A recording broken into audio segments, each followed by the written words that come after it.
നമസ്കാരം. Raf talk ഫുട്ബോളിലേക്ക് ഏവർക്കും സ്വാഗതം. ഫുട്ബോൾ ലോകത്ത് ഇന്ന് തീപ്പൊരി പോരാട്ടങ്ങളുടെ ദിനമാണ്.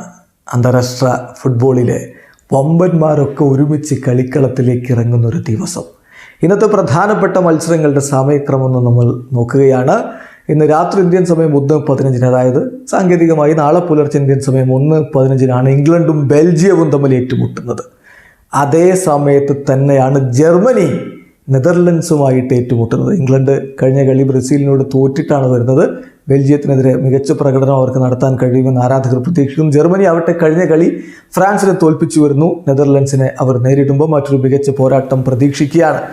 അതേ സമയത്ത് തന്നെ യൂറോ ക്വാളിഫയറിൽ യുക്രൈനും ഐസ്ലൻഡും തമ്മിലും വെയിൽസ് വേഴ്സസ് പോളണ്ട് മത്സരവും നടക്കുന്നുണ്ട്. പിന്നെ വീണ്ടും ഫ്രണ്ട്ലി മത്സരം 1:15 തന്നെ സ്ലൊവേനിയക്കെതിരെ പോർച്ചുഗൽ കളിക്കുന്നു. പോർച്ചുഗലിൻ്റെ കഴിഞ്ഞ മത്സരം സ്വീഡനെതിരെയായിരുന്നു. ആ കളിയിൽ ക്രിസ്ത്യാനോ കളിച്ചിട്ടില്ല. പക്ഷേ സ്ലൊവേനിയക്കെതിരെയുള്ള മത്സരത്തിന് അദ്ദേഹം സ്ക്വാഡിലുണ്ട്.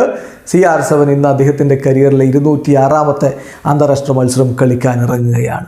1:30 ഫ്രാൻസ് ചിലിയുമായിട്ട് ഏറ്റുമുട്ടുന്നു. 2 മണിക്ക് പുലർച്ചെ 2 മണിക്ക് സ്പെയിനും ബ്രസീലും തമ്മിലുള്ള പോരാട്ടം. അതൊരു കിടിലൻ പോരാട്ടമായിരിക്കും എന്ന് തന്നെയാണ് ആരാധകർ പ്രതീക്ഷിക്കുന്നത്. സ്പെയിന് കൊളംബിയയോട് തോറ്റിട്ടാണ് വരുന്നതെങ്കിൽ ബ്രസീൽ ഇംഗ്ലണ്ടിനെ തോൽപ്പിച്ചിട്ടാണ് വരുന്നത്. പിന്നെ നാളെ രാവിലെ ഇന്ന് തന്നെയാണ് അമേരിക്കയിലെ ലോസ് ഏഞ്ചലസിൽ ഇന്ന് തന്നെയാണ് കളി നടക്കുന്നത്. പക്ഷെ നമുക്ക് ടൈം സോൺ ഡിഫറൻസ് കാരണം നാളെ രാവിലെ 8:20 അർജന്റീനയുടെ കളിയുള്ളത്. എതിരാളികൾ കോസ്റ്റാറിക്കയാണ്. അങ്ങനെ ഇംഗ്ലണ്ടും ബെൽജിയവും ജർമ്മനിയും നെതർലൻഡ്സും പോളണ്ടും പോർച്ചുഗലും ചിലിയും ബ്രസീലും സ്പെയിനും അർജന്റീനയും ഒക്കെ ഇറങ്ങുന്ന ഒരു കിടിലൻ രാത്രിയാണ് ഇന്നത്തേത്. വീഡിയോ അവസാനിക്കുന്നു. ഫുട്ബോൾ ലോകത്തെ കൂടുതൽ വിശേഷങ്ങളുമായി റാഫ് ടോക്സ് വീണ്ടും എത്താം.